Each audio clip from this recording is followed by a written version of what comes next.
झूमी के बैतुल गाँव देखे के लिए। चला जाब झूमी झूमी के बैतुल गाँव देखे के लिए।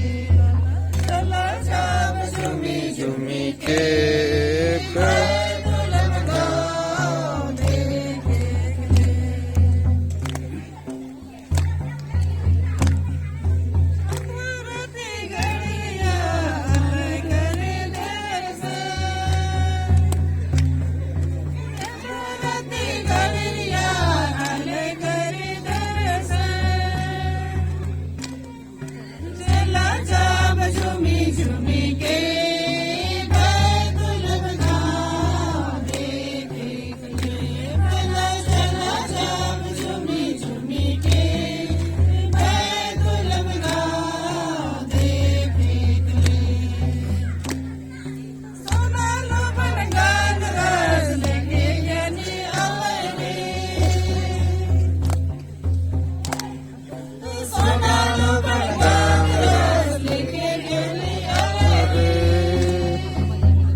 पादरी अंकल को एक सुंदर से वचन के लिए हम स्टेज पर आमंत्रित करते हैं।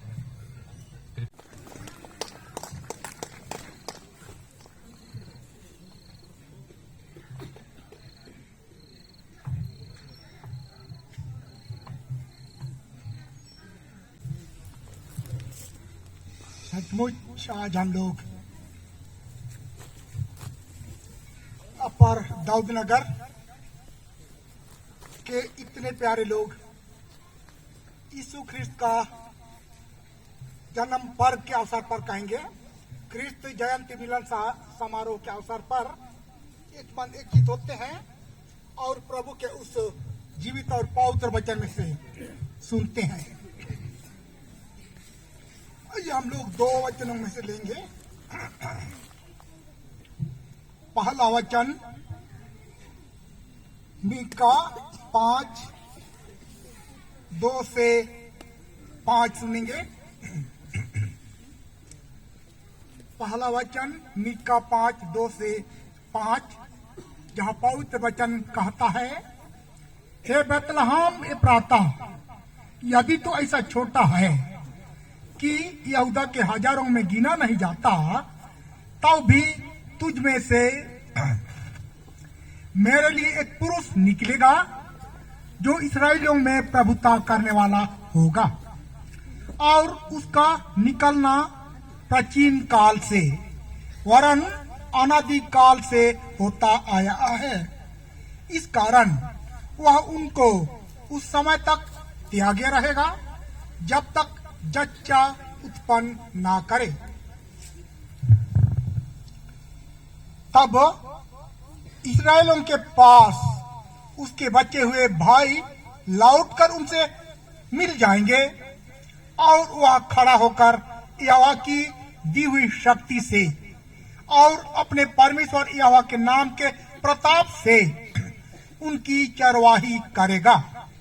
वे सुरक्षित रहेंगे क्योंकि अब वह पृथ्वी की छोर तक महान ठहरेगा, वह शांति का मूल होगा। दूसरा वचन हम लोग लूका का रचित सुसमाचार में से सुनेंगे। लूका का रचित सुसमाचार में से उसका दूसरा अध्याय पद संख्या 8 से लेकर के 20 पद तक सुनेंगे। लूका का रचित सुसमाचार उसका दूसरा अध्याय पद संख्या 8 से लेकर के 20 पद तक सुनेंगे, जहां पवित्र वचन ऐसा लिखा हुआ है, हम सुने। और उस देश में कितने गड़ेरिये थे जो रात को मैदान में रहकर अपने झुंड का पहरा देते थे, और प्रभु का एक दूत उनके पास आ खड़ा हुआ और प्रभु का तेज उनके चारों ओर चमका और वे बहुत डर गए। तब स्वर्गदूत ने उनसे कहा, मत डरो, क्योंकि देखो मैं तुम्हें बड़े आनंद का सुसमाचार सुनाता हूँ जो सब लोगों के लिए होगा, कि आज दाऊद के नगर में तुम्हारे लिए एक उद्धार करता जन्मा है, और यही मसीह प्रभु है। और इसका तुम्हारे लिए यह पता है कि तुम एक बालक को कपड़े में लिपटा हुआ और चरनी में पड़ा पाओगे। तब एकाएक उस स्वर्गदूत के साथ स्वर्गदूतों का दल परमेश्वर की स्तुति करते हुए और यह कहते दिखाई दिया, आकाश में परमेश्वर की महिमा और पृथ्वी पर उन मनुष्यों में जिनसे वह प्रसन्न है शांति हो।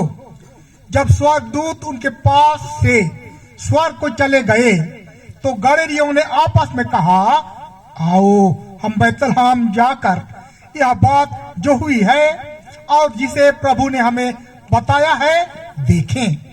और उन्होंने तुरंत जाकर मरियम और यूसुफ को और चरनी में उस बालक को पड़ा देखा। इन्हें देखकर उन्हें वह बात जो इस बालक के विषय में उनसे कही गई थी प्रकट की, और सब सुनने वालों ने उन बातों से जो गड़ेरियों ने उनसे कही आश्चर्य किया। परंतु मरियम ये सब बातें अपने मन में रखकर सोचती रही, और गड़ेरिये जैसा उनसे कहा गया था वैसा ही सब सुनकर और देखकर परमेश्वर की महिमा और स्तुति करते हुए लौट गए। आमीन।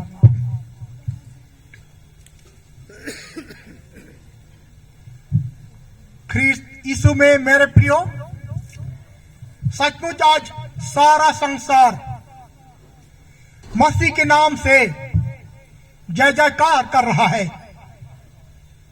मसीह के नाम से प्रचार कर रहा है, मसीह के नाम से अनंत जीवन के लिए लोगों के मन और हृदयों को तैयार कर रहे हैं कि मसीह जो संपूर्ण जगत के लोगों का उद्धार करता है, वह समय की पूर्णता पर जगत में आ गया है। सचमुच यीशु ख्रिस्त के इस जगत में आने से पहले उसके लिए जो भी भविष्यद्वक्ताओं ने भविष्यवाणी की थी, जिसको हम लोग मिका 5 उसका 2 से 5 में देखे पाए कि यीशु ख्रिस्त ऐसा जगह जन्म लेने वाला था जिस जगह के बारे में ना कोई चर्चा थी, ना कोई जानता था, ना कोई उस जगह को कुछ मूल्य समझता था। पर वह जगह जहां यीशु ख्रिस्त जन्मा, सचमुच जन्मने के बाद वह महान कहलाया। वह जगह, वह शहर, वह नगर यीशु मसीह के जन्म के पश्चात बड़ा नाम कमाया, जिसको हम लोग वचन में सुने भी कि कहता है, हे बैतलहम एफ्राता, यदि तो ऐसा छोटा है कि यहूदा के हजारों में गिना नहीं जाता, तब भी तुझ में से मेरे लिए एक पुरुष निकलेगा जो इस्राएलियों में प्रभुता करने वाला होगा, और उसका निकलना प्राचीन काल से वरन अनादि काल से होता आया है। परमेश्वर पिता जब जगत को बनाया, जगत में लोगों को बनाया, और लोग जब पाप दोष गुनाह करके परमेश्वर से दूर हट गए, परमेश्वर से विद्रोह करने लगे और नाश होने के कगार पर थे, परमेश्वर अपने उस महान प्रेम को उनसे कभी अलग नहीं किया। परमेश्वर उस महान प्रेम को अपने लोगों से कभी दूर नहीं किया। एक योजना बनाया कि उनको बचाए, उनको उद्धार करे, उनको अनंत जीवन के लिए तैयार करे। सचमुच उसी के तहत परमेश्वर उस महान और पवित्र योजना को उस बैतलहम एफ्राता में प्रकट करता है, और परमेश्वर स्वयं ही यीशु मसीह में अपने को प्रकट किया। उसी को जब भविष्यवाणी कर दिया गया, तो लूक का रचित सुसमाचार 2 उसका 8 से जितना पद तक हम लोग सुने, उसमें उसी भविष्यवाणी की परिपूर्ति दिखाई देती है। उसी भविष्यवाणी की परिपूर्ति दिखाई देती है, और समय पर यीशु मसीह जन्मा। यीशु मसीह का जन्मने का समाचार हम लोगों ने सुना। मत्ती रचित समाचार का आधार पर हम लोग शुरुआत में ही सुने कि यीशु कैसे जन्मा। क्योंकि बायोलॉजिकल दृष्टिकोण से भी हम लोग देखते हैं,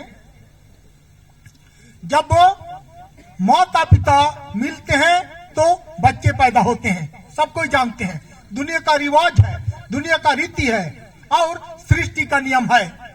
पर यीशु मसीह के विषय में हम लोग देखते हैं, वचन में सुने, यूसुफ और मरियम के इकट्ठे होने से पहले ही परमेश्वर की ओर से ऐसा उपाय और प्रबंध किया गया जो पवित्र आत्मा से किया गया, पवित्र आत्मा से किया गया। और कुंवारी, जिसके विषय में हम कह सकते हैं कुंवारी कहने से, हालांकि तब तक यूसुफ और मरियम का मंगनी हो चुका था, और उन दिनों के जीवन में यहूदियों के बीच कुछ परिपाटी थी, कुछ परंपरा था।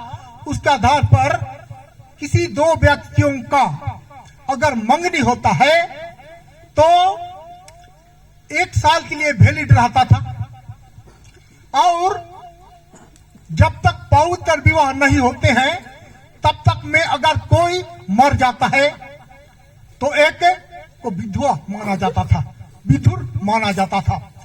जबकि उन दोनों का पवित्र विवाह भी नहीं हुए रहता था, तो भी उन दोनों का मंगनी को पक्का माना जाता था। और मंगनी के दरमियान अगर यूसुफ मर जाता तो मरियम विधवा कहलाती, वो भी कुंवारी विधवा। इसलिए कुंवारी से जन्म एक विशेष अर्थ रखता है। पर ऐसा नहीं हुआ, यूसुफ नहीं मरा, पर समय की पूर्णता पर उसी मंगनी को वे पवित्र बंधन मानकर एक दूसरे के साथ रहने लगे। और उन दिनों में अगस्तुस कैसर के जमाने में ऐसा हुक्म जारी कर दिया जाता है कि जितने लोग हैं अपने अपने बापाओं के स्थान आए, अपने अपने पूर्वजों के यहाँ आए और नाम लिखाएं।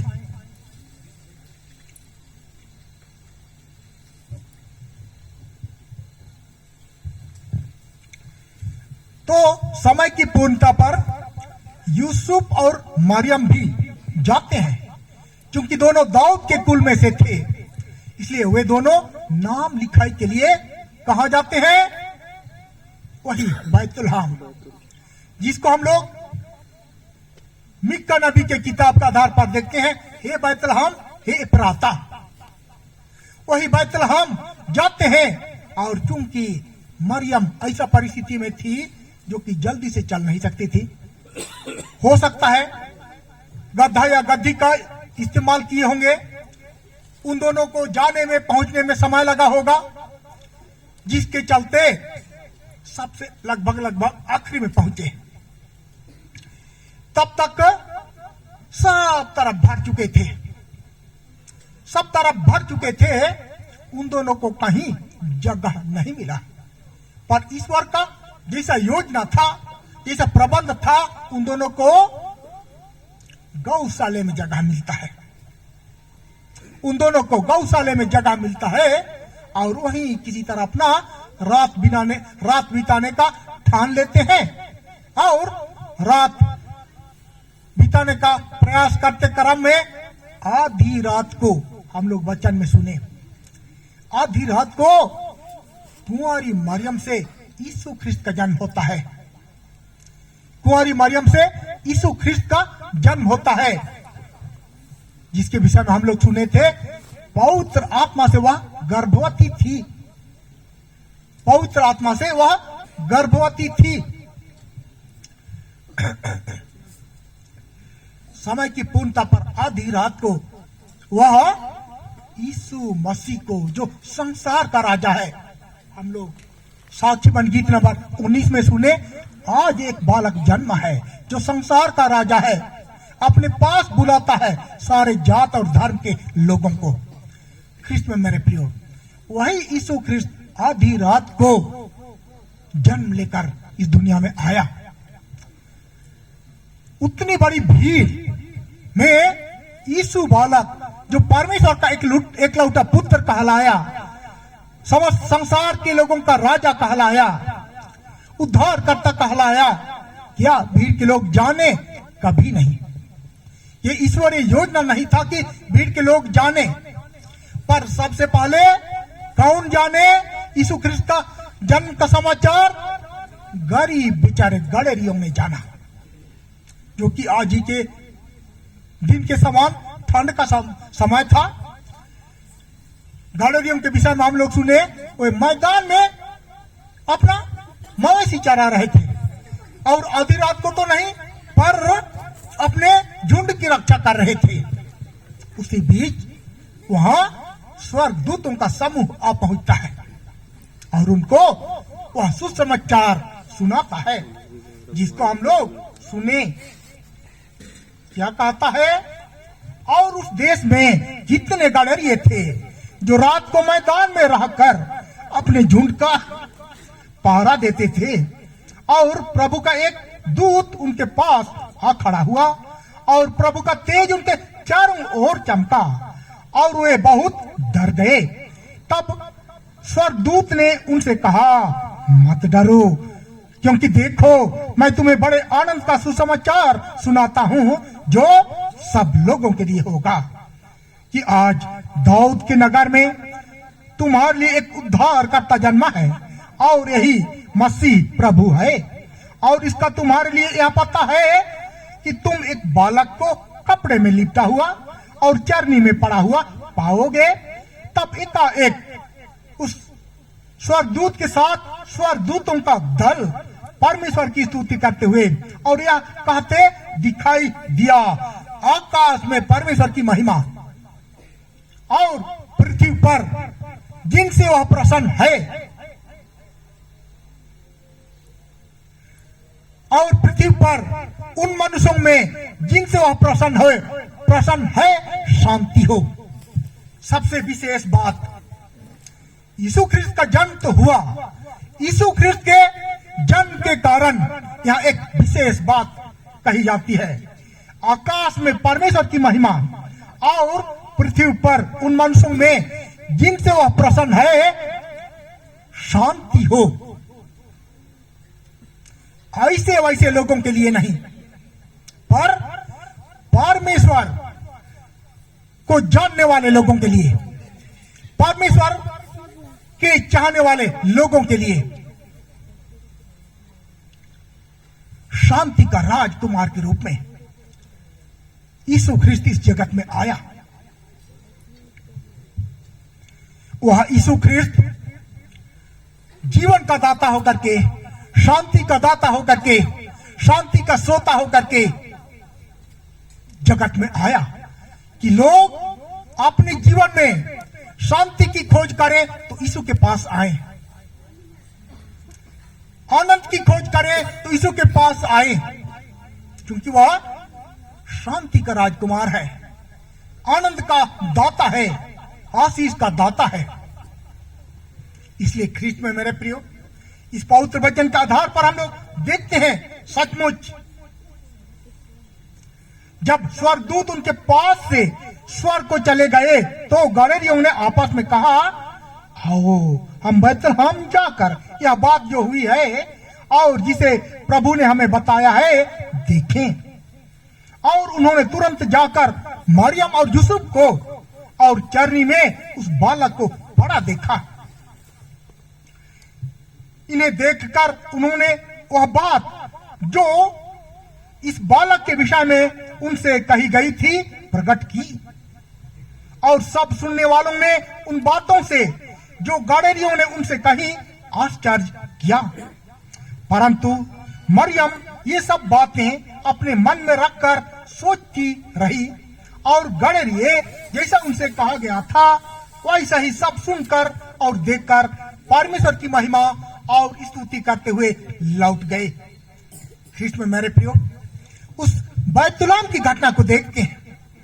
सबसे पहले उन गरीब बेचारे ठंडे से ठिठुर रहे, झुंड की रक्षा रखवाली करने वाले गलीलियों को जगत के राजा का जन्म का खबर मिलता है, और वे जाकर देखते हैं तो जैसा उनको बतलाया जाता है वैसे ही पाते हैं। तो वहां पहुंचकर प्रभु की स्तुति महिमा किए और पूरे विश्वास और भरोसा के साथ उन समाचारों को सुनकर मानते हुए निकलकर वापस लौट गए। ख्रिस्त में मेरे प्रियो, वहां कई एक घटनाएं घटी जिसमें 3 ज्योतिषी भी आते हैं। गलीलिये तो मैदान में झुंड की रक्षा करते थे, पर ज्योतिषी अपना अस्त्र शस्त्र निकाले, देखे अलग अलग देशों से कि प्रभु का जन्म हुआ है। वे भी प्रभु की खोज में आते हैं। प्रभु की खोज करते हुए आते क्रम में वे उस समय तक वहां का राजा हेरोदेस था, हेरोदेस के पास पहुंचते हैं। जब वे हेरोदेस के पास पहुंचते हैं तो उन्हीं से मिलते हैं और पूछते हैं कि एक राजा का जन्म होने का था, वह कहां जन्मा है। क्योंकि राजा सुना पर अपने रहते किसी और को राजा के रूप में देखना नहीं चाहते थे, इसलिए कहने लगे मेरे राजा होते कौन सा राजा जन्मेगा। अंदर से तो वह गुस्सा से भर गया, क्रोध से भर गया, ईर्ष्या से भर गया। पर एक बार के लिए सामने उनसे ठीक ठाक से बात करते कहे कि जाओ तुम लोग अपना अस्त्र शस्त्र के अनुसार देख ताक के आओ कि राजा कहां जन्मा होगा, और उसका दर्शन करके इधर से इसी रास्ते से होकर के लौटो और मुझको भी समाचार दो ताकि मैं भी उसका दर्शन करूंगा। पर आंतरिक रूप से उसके मन और हृदय में दूसरा ही विचार रहा कि उसका हत्या करा दूंगा ताकि कोई राजा ना रहे। पर ज्योतिषी सचमुच राजा बालक के पास पहुंचते हैं, उसको पाते हैं, दंडवत करते हैं, अलग अलग दान भी अर्पण करते हैं। सब जानते हैं सोना लोबन और गंधरस वे दान किए, सोना लोबन गंधरस दान किए, दंडवत किए। उसके बाद वहां से हो सकता है उसी राजा की ओर से लौटते हुए राजा को बताते, पर वहां भी स्वर्गदूत आते हैं, स्वर्गदूत आते हैं और उन तीनों ज्योतिषियों को आगाह कर देते हैं कि तुम उस मार्ग से होकर के मत जाना, हेरोदेस के पास यह खबर मत पहुंचाना, क्योंकि उनके मन में इस राजा के प्रति विरोध है, इसको वह मरवा देगा। इसलिए यहां हम लोग देखते हैं स्वर्गदूतों के कहे हुए तीनों ज्योतिषी दूसरे मार्ग से अपना क्षेत्र लौट आते हैं, अपना देश लौट आते हैं। उसके बाद फिर स्वर्गदूत आते हैं और यूसुफ और मरियम को भी आगाह कर देते हैं, यूसुफ और मरियम को भी आगाह कर देते हैं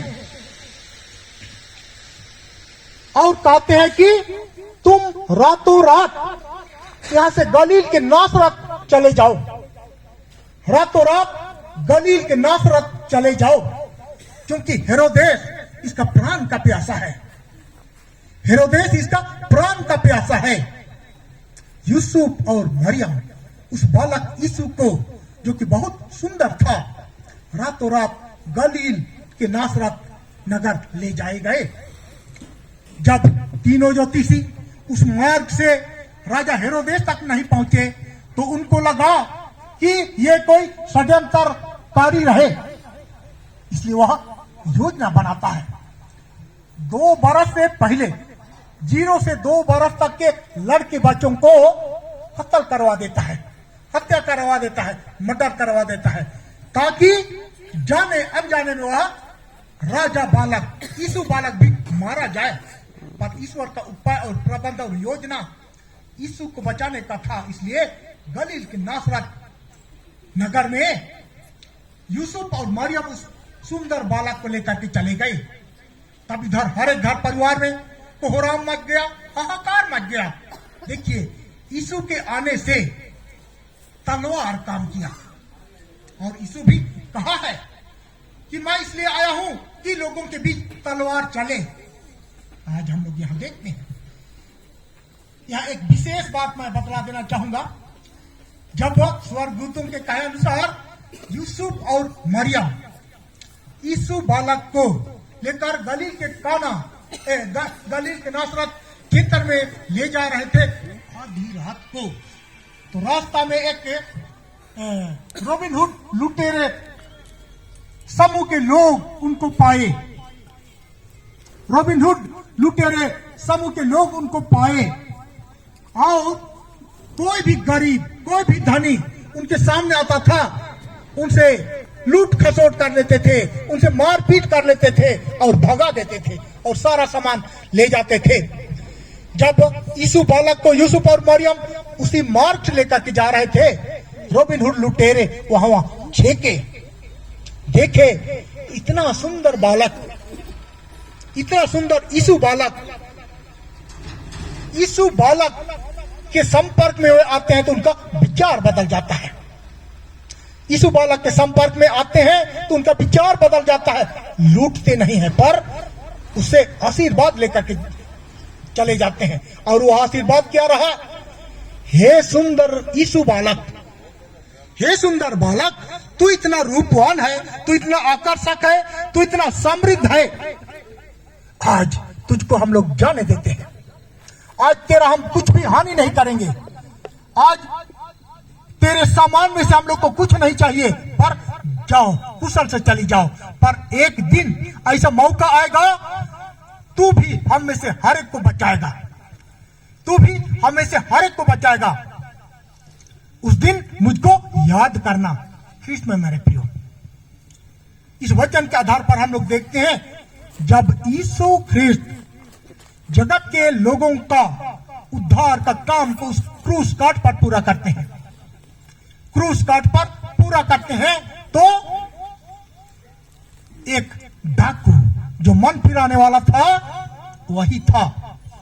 रूबेन हुड लुटेरे का बेटा था, उस समय छोटा ही था। और यीशु ख्रिस्त जब बड़ा हुआ 33 साल का हुआ तब उससे थोड़ा बुजुर्ग अवस्था में था।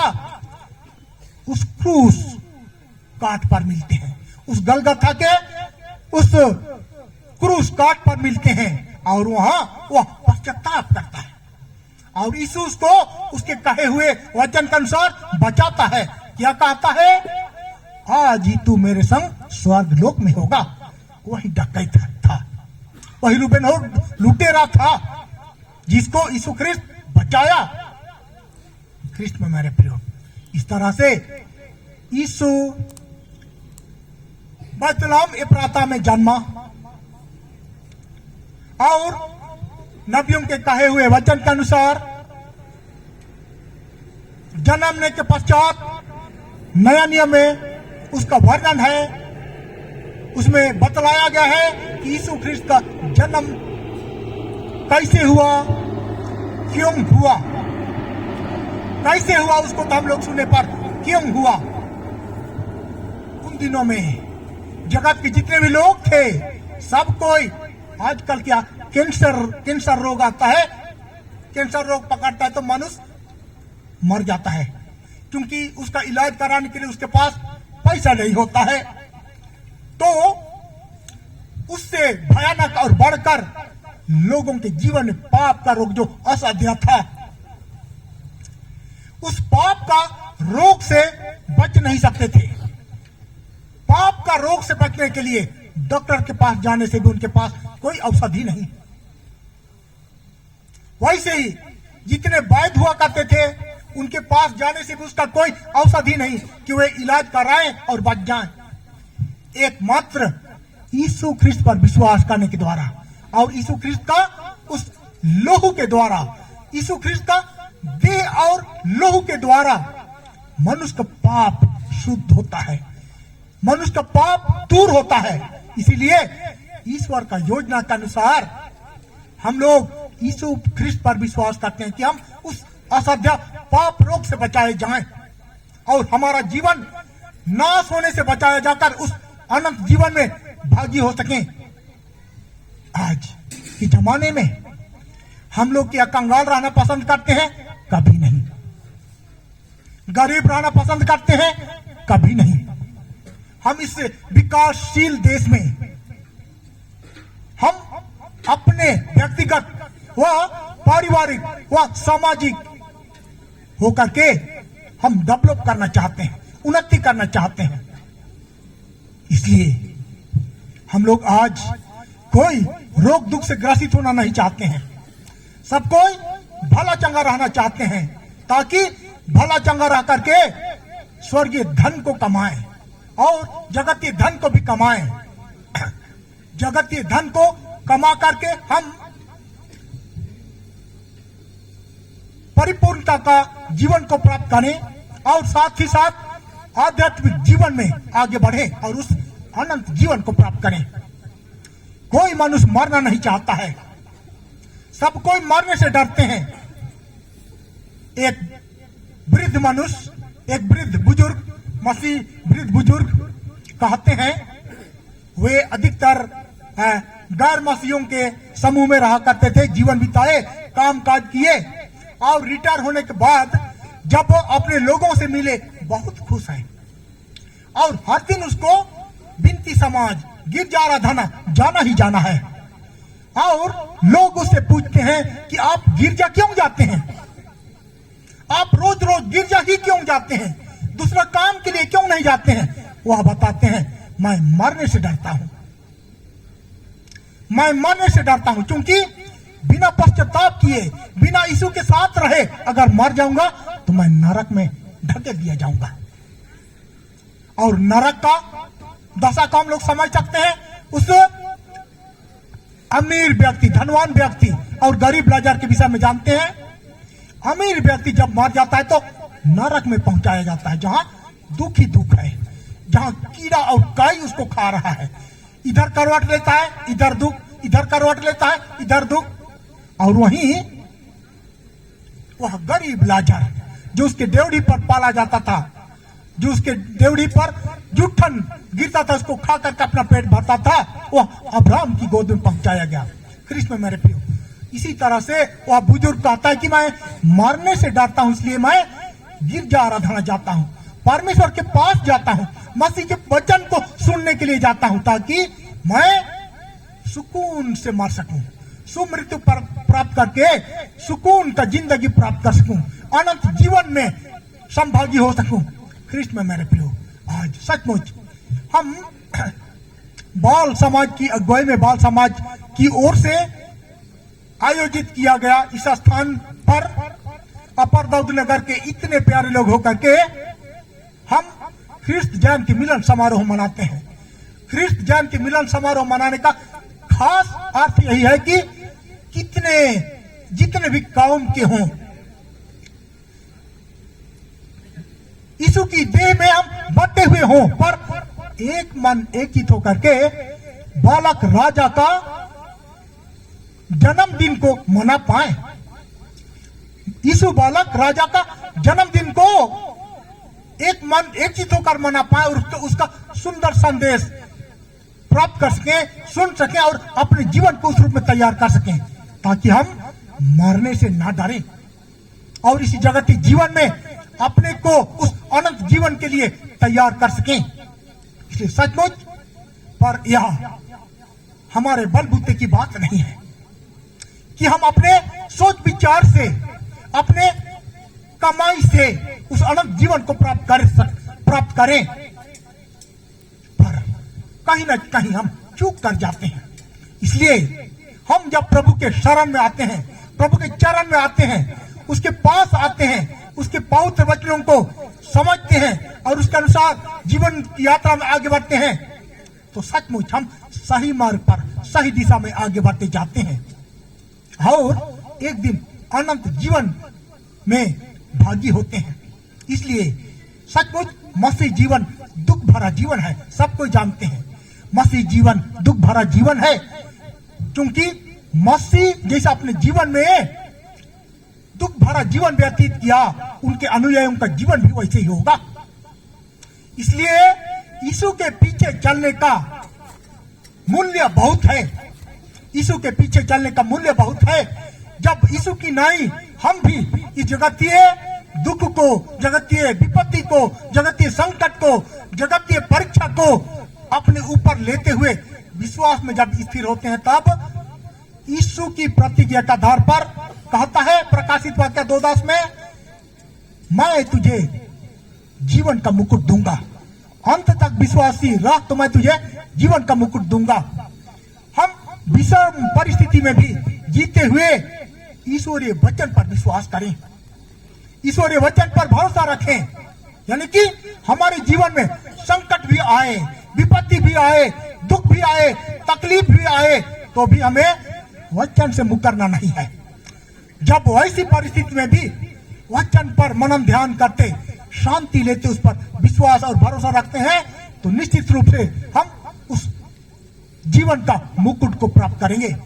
इसलिए ख्रिस्त में मेरे प्रियो, सचमुच आज बाल समाज की अगुवाई में मनाया जा रहा ख्रिस्त जयंती मिलन समारोह के अवसर पर हम हर एक परमेश्वर का जीवित और पवित्र वचन में से सुनते हैं, बच्चों के माध्यम से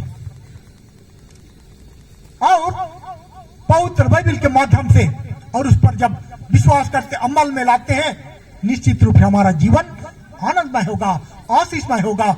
न सिर्फ आज पर आज से आगे के संपूर्ण जीवन की यात्रा में जब हम रहेंगे, बढ़ेंगे, ईश्वर हमारे साथ होगा। जैसा यीशु को वह भिन्न भिन्न परिस्थितियों से छुड़ाया, बचाया और जगत के लोगों का उद्धारकर्ता के रूप में ठहराया और जगत के लोगों का उद्धार के निमित्त उसका लहू बहाया, आज हम में से हर एक का जीवन का भी मूल्य उतना ही बढ़ाएगा। इसलिए परमेश्वर पर हम उतना ही विश्वास और भरोसा रखें जितना यीशु ख्रिस्त विश्वास करता था, भरोसा रखता था। आज हम विश्वास और भरोसा के साथ जीवन की यात्रा में आगे बढ़ते, अपने जीवन में अपने मन हृदय में उस स्वर्गीय शांति को प्राप्त करने का प्रयास करते हुए आगे बढ़ने का प्रयास करें। प्रभु परमेश्वर इस पवित्र वचन के माध्यम से सबों के मन और हृदय को आनंद और शांति से भरकर जीवन की यात्रा में आगे बढ़ाए, तो आज का हमारा यह ख्रिस्त जयंती मिलन समारोह सार्थक होगा। परमेश्वर इस पवित्र वचन के माध्यम से सबों को बहुत ऐसे आशीषित करते, आनंदित करे और जीवन में आगे बढ़ाए। परमेश्वर बहुत ऐसे आशीष देवे। आमीन। आइए हम प्रार्थना करें। हे अनुग्रहकारी प्रेम पिता परमेश्वर, हम तेरा धन्यवाद करते हैं कि आज सचमुच इस रात्रि काल में संध्या की घड़ी में अपर दाऊद नगर के इतने छोटे बच्चों से लेकर जवान युवतियों को, माता पिता को, बड़े बुजुर्गों को एक मन एकजुट होकर के ख्रिस्त जयंती मिलन समारोह में संभागी किया है कि हम आज आनंद मनाएं और तेरी पवित्र इच्छा को पूर्ण करके उस यीशु बालक पर विश्वास और भरोसा रखते हुए जीवन की यात्रा में आगे बढ़ पाए। इसमें हमें से हर एक के मन और हृदय को तो आप तैयार कर कि तेरा जीवित और पवित्र वचन पर बने रहकर जीवन में हम आगे बढ़ने पाए। यही हमारी प्रार्थना है। हमारे उद्धारकर्ता मसीह यीशु के नाम से मांगते हैं। दया से सुन और अनुग्रह से स्वर्ग के राज में ग्रहण कर ले। आमीन। और ईश्वर की शांति जो समस्त ज्ञान से ऊर्ध है, ख्रिस्त यीशु में सबों के मन और हृदय की रक्षा करेगी, अब से लेकर सदा लो। आमीन।